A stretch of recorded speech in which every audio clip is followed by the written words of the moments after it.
నమస్కారం. Vishwas TV news కి స్వాగతం. హెడ్లైన్స్ చూద్దాం.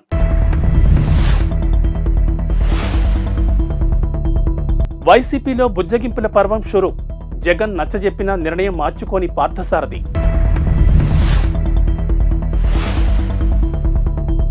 ఇండిగో విమానాల్లో విండో సీటు కావాలనుకుంటే 2000 ఛార్జీ. ఇండోనేషియాను కుదిపేసిన భారీ భూకంపం. నియోజకవర్గ ఇన్ఛార్జీల మార్పుతో వైసీపీలో హీటెక్కిన అసంతృప్తి తీవ్ర రూపం దాలుస్తోంది. వచ్చే ఎన్నికల్లో టికెట్ రాదని తెలిసిన నేతలు ఒక్కొక్కరుగా పార్టీని వీడేందుకు సన్నద్ధమవుతున్నారు. ఈ నేపథ్యంలో బుజ్జగింపుల పర్వం మొదలైంది. పార్టీ తీరుపై తీవ్ర అసంతృప్తితో ఉన్న పెనమలూరు ఎమ్మెల్యే కొలుసు పార్థసారథిని జగన్ నిన్న తన కార్యాలయానికి పిలిపించి 20 నిమిషాలకు పైగా మాట్లాడారు. పార్టీని వీడొద్దని, సముచిత స్థానం కల్పిస్తామని హామీ ఇచ్చినట్లు తెలుస్తోంది. అయినప్పటికీ ఆయన ముభావంగానే ఉన్నట్లు సమాచారం.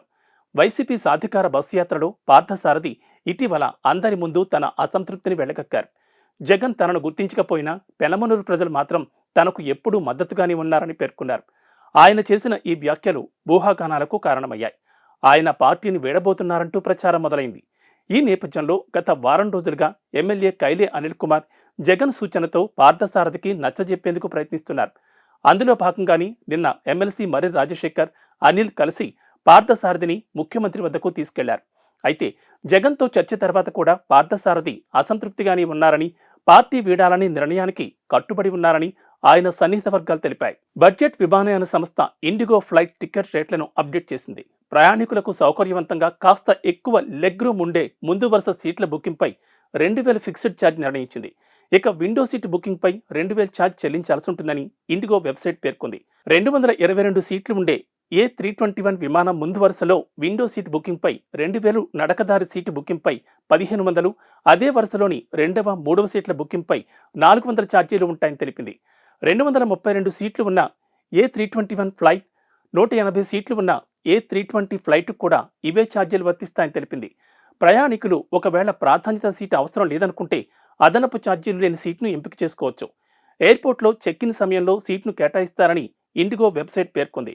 కాగా ఇండిగో దేశంలోనే అతిపెద్ద విమానయాన సంస్థగా ఉంది. దేశీయ విమానయాన రంగంలో 60% పైగా మార్కెట్ వాటాను కలిగి ఉంది.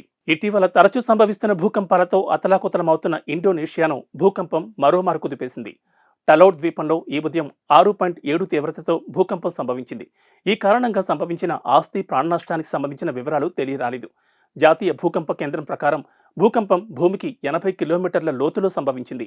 న్యూ ఇయర్ రోజున జపాన్లో 7.6 తీవ్రతతో సంభవించిన భూకంపం పెను నష్టాన్ని కలిగించింది.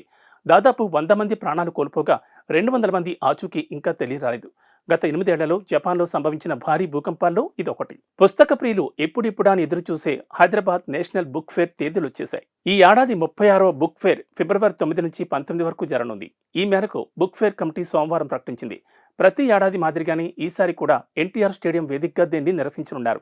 ఈ మేరకు కార్యవర్గ సభ్యులు నిర్ణయించారు. బుక్ ఫేర్ ఆఫీసులో అధ్యక్షుడు జూలూరు గౌరీశంకర్ అధ్యక్షతన సోమవారం కార్యవర్గ సమావేశం జరిగింది. ఈ సమావేశంలో కోశాధికారి పి రాజేశ్వరరావు, మాజీ కార్యదర్శి శృతికాంత్ భారతి, ఉపాధ్యక్షులు నారాయణ రెడ్డి, కోయ చంద్రమోహన్, సహాయ కార్యదర్శి శోభన్ బాబు, జనార్దన్ గుప్తా, కవి యాకూబ్, శ్రీకాంత్, బాలరెడ్డి తదితరులు పాల్గొన్నారు. కమిటీ కొత్త సెక్రటరీగా ఆర్ వాసు బాధ్యతలు స్వీకరించారు. పుస్తక ప్రియులు, పాఠకులు ఈ ఏడాది బుక్ ఫేర్ అవకాశాన్ని సద్వినియోగం చేసుకోవాలని కార్యవర్గ సభ్యులు కోరారు. ఎవరి కాళ్ళు పడితే వారిని పట్టుకోవాల్సిన అవసరం తనకు లేదని, తనకు ప్రాధాన్యం ఇచ్చిన జగన్ కాళ్ళు తప్ప మరెవరివి పట్టుకోబోనని ఏపీ డిప్యూటీ సీఎం నారాయణస్వామి పేర్కొన్నారు.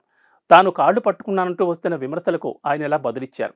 ఎస్సీ నియోజకవర్గంలో టిక్కెట్ల కోసం ఇప్పుడు వస్తున్న వారు ఒకప్పుడు జగన్ను విమర్శించారని, కాబట్టి నమ్మకస్తులకు టిక్కెట్లు ఇవ్వాలని సీఎంకు విన్నవిస్తున్నట్లు చెప్పారు. స్థానిక సంస్థల ఎన్నికల్లో భాగంగా పెనుమూరులో ఓ పెద్ద ఆయనకు బీఫారాలు ఇస్తే ఇప్పుడు ఆయన తనకు వ్యతిరేకంగా మాట్లాడుతున్నారని ఆగ్రహం వ్యక్తం చేశారు. చిత్తూరు జిల్లా ఎస్ఆర్పురం ఎంపీడీఓ కార్యాలయంలో నిర్వహించిన పింఛన్ల పంపిణీలో ఆదివారం ఆయన చేసిన ఈ వ్యాఖ్యలు నిన్నటి నుంచి వైరల్ అవుతున్నాయి. ఉక్రెయిన్ అధ్యక్షుడు జెలెన్స్కీ ఎర్రటి రంగు దుస్తులు ధరించి బెల్లీ డ్యాన్స్ చేస్తున్నట్లుగా సృష్టించిన డీప్ ఫేక్ వీడియో ఒకటి సోషల్ మీడియాలో వైరల్గా మారింది. నిజంగా ఆయనే డాన్స్ చేస్తున్నారేమో అనిపించేలా ఉన్న ఈ వీడియో ఫేక్ అని తేలింది. 16 సెకండ్ల నిడివి ఉన్న ఈ వీడియో డీప్ ఫేక్ టెక్నాలజీతో రూపొందించి రష్యన్ భాషలో క్యాప్షన్ ఇచ్చి వైరల్గా మార్చారు. అసలు ఫుటేజ్లో గుర్తు తెలియని ఓ వ్యక్తి డాన్స్ చేస్తున్నట్లుగా తేలింది. 2020 నాటి పాత వీడియో అని తేలింది. డీప్ ఫేక్ వీడియోలో జెలెన్స్కీ ప్రజాస్వామ్యాన్ని అబాస్పాలు చేస్తున్నట్లుగా పేర్కొన్నారు. విధ్వంసకారుడిగా ముద్ర వేసే ప్రయత్నం చేశారు. కాగా రాజకీయాల్లోకి ప్రవేశించక ముందు జెలెన్స్కీ వినోద రంగంలో ప్రతిభను చాటుకున్నారు. పలు సినిమాల్లో నటించడంతో పాటు డాన్స్ షోల్లో కూడా పాల్గొన్నారు. అయోధ్య రామాలయ ప్రారంభోత్సవానికి శరవేగంగా పనులు జరుగుతున్న వేళ రామయ్యకు అత్తారింటి నుంచి కానుకలు వెలువెత్తున్నాయి. సీతాదేవి జన్మించిన నేపాల్లోని జనక్పూర్ నుంచి 3,000కు పైగా బహుమానాలు అయోధ్యకు చేరుకున్నాయి. వీటిలో వెండి పాదరక్షలు, ఆభరణాలు, దుస్తులు, వెండి విల్లు వంటివి ఉన్నాయి. జనక్పూర్లోని రామజనకి ఆలయ పూజారి రామ్ రోషన్ దాస్ వీటిని శ్రీరామ జన్మభూమి తీర్థక్షేత్ర ట్రస్టుకు అందించారు. 800 మంది భక్తులు 500 డబ్బాల్లో 30 వాహనాల్లో కాన్వాయ్గా ఈ బహుమతులను తీసుకొచ్చారు. వీటిలో పండ్లు, స్వీట్లు, బంగారు, వెండి వస్తువులు, డ్రై ఫ్రూట్స్, నేపాల్ సంప్రదాయ మిఠాయిలు వంటివి ఉన్నాయి. దేశంలో 2వ అత్యున్నత క్రీడా పురస్కారం అర్జున అవార్డు దక్కడంపై Team India star pacer Mohammed Shami ఆసక్తికరమైన వ్యాఖ్యలు చేశాడు. అవార్డు దక్కడం ఒక కలగా అభివర్ణించాడు. ఈ అవార్డు దక్కడం ఒక కళ. జీవితకాలం మొత్తం గడిచిపోయినా చాలా మందికి ఈ అవార్డు దక్కదు. నాకు దక్కడం పట్ల చాలా సంతోషంగా ఉన్నాను, చాలా గర్వపడుతున్నాను. చాలా మంది క్రీడాకారులు ఈ అవార్డు అందుకోవాలని ఎదురుచూస్తారు, కానీ ప్రేక్షకులుగా మిగిలిపోతారు. చాలా మందికి నెరవేరని కళ ఇది అని షమి వ్యాఖ్యానించారు. మంగళవారం అర్జున్ అవార్డు స్వీకరించనున్న నేపథ్యంలో ఓ జాతీయ మీడియా సంస్థతో షమి మాట్లాడారు. ప్రస్తుతం గాయం కారణంగా ఆటకు దూరమైన షమి బెంగళూరులోని నేషనల్ క్రికెట్ అకాడమీలో వైద్య నిపుణుల పర్యవేక్షణలో ఉన్నాడు. చీలమండ గాయం నుంచి కోలుకుంటున్నట్లు షమి చెప్పాడు. ట్రైనింగ్ సెషన్లు కూడా మొదలుపెట్టానని, ఇంగ్లాండ్ టెస్ట్ సిరీస్ సమయానికి అందుబాటులోకి వస్తానని ఆశాభావం వ్యక్తం చేశాడు.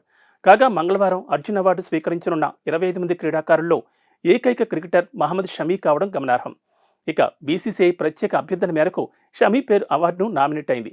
కాగా భారత్ వేదికగా గత ఏడాది ముగిసిన వన్డే వరల్డ్ కప్లో షమి అద్భుతంగా రాణించాడు. కేవలం 7 మ్యాచ్లాడి 24 వికెట్లు తీశాడు.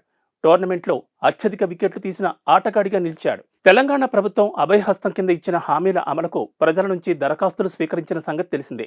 డిసెంబర్ 28 నుంచి జనవరి 6 వరకు ప్రజాపాలన పేరిట ప్రత్యేక కార్యక్రమం ఏర్పాటు చేసే ప్రభుత్వ పథకాలు పొందేందుకు అర్హులైన వారి నుంచి దరఖాస్తులు స్వీకరించారు.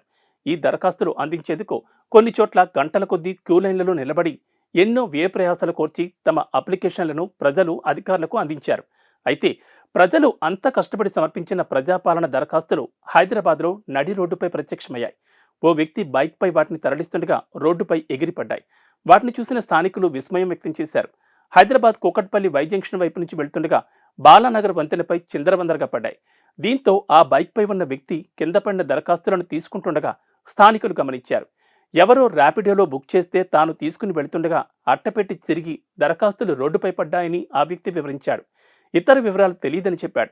అట్టపెట్టిలో 500కు పైగా దరఖాస్తులుండగా వాటిపై హయత్ నగర్ సర్కిల్ పేరు రాసుంది.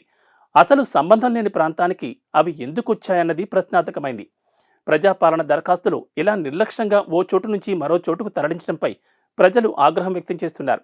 తాము పనులు చెడగొట్టుకుని గంటల తరబడి లైన్లలో నిల్చుని పథకాలు వస్తాయన్న ఆశతో అప్లికేషన్లు ఇస్తే ఇలా నిర్లక్ష్యంగా వ్యవహరిస్తారా అని మండిపడుతున్నారు. ములుగు జిల్లా కమలాపురంలో బల్లాపూర్ ఇండస్ట్రీస్ లిమిటెడ్ కంపెనీ పునరుద్ధరణపై సీఎం రేవంత్ రెడ్డి సీనియర్ అధికారులతో సమీక్ష నిర్వహించారు.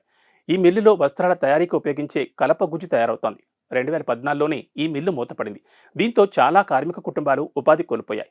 వీరందరికీ ఉపాధి కల్పించడంతో పాటు స్థానికంగా ఉద్యోగ కల్పనకు వీలుగా ఈ మిల్లును తిరిగి తెరిపించేందుకు సీఎం చొరవ చూపారు. నేషనల్ కంపెనీ లా ట్రిబ్యునల్ తీర్పు ప్రకారం ప్రస్తుతం బిల్ట్ కంపెనీ ఆస్తులు Finquest financial solutions private limited అధీనంలో ఉన్నాయి. ఆ company MD Hardik Patel, ITC paper boards division CEO Vadiraj కులకర్ణితో పాటు సంబంధిత అధికారులతో సీఎం రేవంత్ రెడ్డి సోమవారం సమావేశమయ్యారు. ఫ్యాక్టరీని పునరుద్ధరించాలనే ఆలోచనను వారితో పంచుకున్నారు. ప్రభుత్వం తరపున తీసుకోవలసిన చర్యలు, సాధ్యాసాధ్యాలను చర్చించారు. ఏపీఎస్ఆర్టీసీ ఉద్యోగులకు ప్రభుత్వం గుడ్ న్యూస్ చెప్పింది. నైట్ హాల్ట్ భత్యాన్ని ఫిబ్రవరి 1న జీతంతో పాటే ఇచ్చేందుకు సంస్థ ఈడీ బ్రహ్మానందరెడ్డి హామీ ఇచ్చారని ఎంప్లాయీస్ యూనియన్ తెలిపింది.